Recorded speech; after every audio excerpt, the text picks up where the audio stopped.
She originally went in to have abdominal surgery, for which she thought was a benign condition, and I don't think most people are aware of the fact that Pope Francis actually, lent his surgeons to the royal family and had them flown in secretly from Rome to perform the surgery. In his book, Christopher details Kate's reaction after finding out they'd discovered cancer cells. Kate said she felt the wind had been knocked out of her, that she'd been kicked in the stomach. And William was equally shocked. He even demanded that they retest everything to make sure that this was legitimate. He couldn't believe it.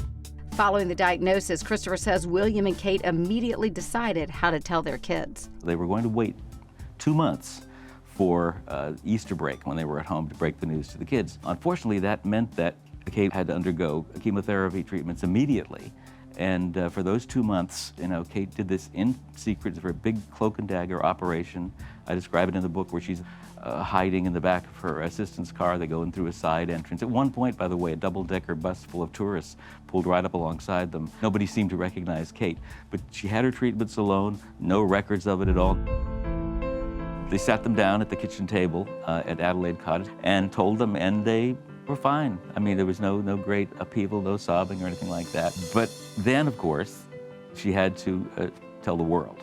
On March 22nd of 2024, she released this video. Tests after the operation found cancer had been present. She's sitting on a bench and wearing a striped sweater to actually conceal the fact that she'd lost 15 pounds. She wrote her own script. She only went through it once, one little read through, and then she delivered it perfectly, because that's the kind of person she is. As for William and Kate's relationship, Christopher says her cancer battle has brought them closer.